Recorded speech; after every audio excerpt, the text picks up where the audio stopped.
Dans un petit village africain, niché entre les collines verdoyantes et une rivière paisible, vivait Amina, une jeune fille pleine de rêves. Elle était belle, douce et obéissante. Ses parents, surtout son père, étaient très stricts et la tradition régnait dans leur famille. Amina avait grandi avec la certitude que son avenir était déjà tracé. Un mariage arrangé avec Tarek, un homme riche, choisi par son père. Pourtant, au fond d'elle, Amina rêvait d'autre chose. Elle rêvait d'une vie où elle pourrait suivre son cœur et ses propres envies. Un jour, un étranger arriva au village. Son nom était Kofi, un artiste de la ville venu pour capturer la beauté du paysage rural sur ses toiles. Kofi était différent des hommes que connaissait Amina. Il était libre, créatif et portait en lui une vision du monde ouverte et sans barrière. Leurs chemins se croisèrent par hasard, près de la rivière où Amina aimait se retirer pour réfléchir et rêver. Kofi peignait, concentré, quand Amina, curieuse, s'approcha pour observer son travail. Kofi. « Tu aimes les couleurs, n'est-ce pas? Elles disent bien plus que des mots parfois. » Amina rougit, surprise d'avoir été remarquée. Elle hocha la tête timidement, incapable de détourner les yeux des touches de peinture vibrant sur la toile. C'était la première fois qu'elle rencontrait quelqu'un qui semblait comprendre l'art et la beauté d'une manière aussi passionnée. Amina. « C'est magnifique. J'ai toujours rêvé de voir le monde à travers des yeux comme les tiens. » Une conversation s'engagea entre eux. Au début, hésitante, puis plus fluide, comme s'ils se connaissaient depuis toujours. Amina, bien qu'habituée à la rigueur des traditions, se sentait libre pour la première fois de parler de ses rêves et de ses aspirations. Ils se revirent de plusieurs fois près de la rivière. Chaque rencontre nourrissait leur complicité, et peu à peu, des sentiments plus profonds naquirent entre eux. Amina était attirée par la liberté et la simplicité de Kofi, tandis que lui était charmé par la douceur et la profondeur d'Amina. Elle lui parlait de son mariage arrangé, de ses peurs et de son désir de choisir sa propre voie. Kofi. « Tu ne devrais jamais laisser quelqu'un d'autre décider de ton bonheur, Amina.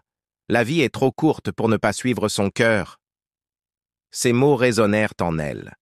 Mais la réalité du village et les traditions de sa famille pesaient lourdement sur ses épaules.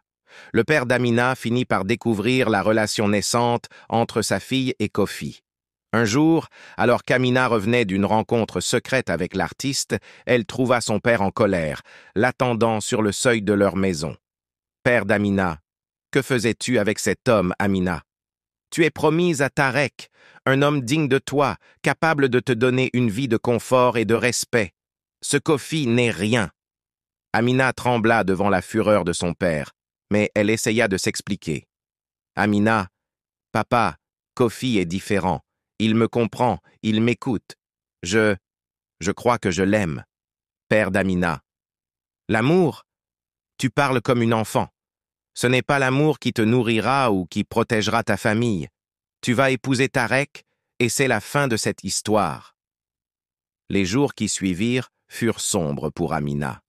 Son père lui interdit de quitter la maison, craignant qu'elle ne fuie pour revoir Kofi. Quant à Kofi, il avait quitté le village, comprenant que leur relation n'était plus possible sans causer de tort à Amina. Le cœur brisé, elle devait désormais se préparer à épouser un homme qu'elle n'aimait pas. Le jour du mariage approchait, mais une lutte intense faisait rage en Amina. Chaque soir, elle se rendait en cachette près de la rivière, là où elle et Kofi avaient partagé leurs plus beaux moments. Elle pensait à lui, à ses paroles, à la promesse d'une vie libre et authentique. Finalement, la veille de son mariage, Amina prit une décision. Elle ne pouvait plus vivre en reniant ses sentiments, en refusant d'écouter son cœur.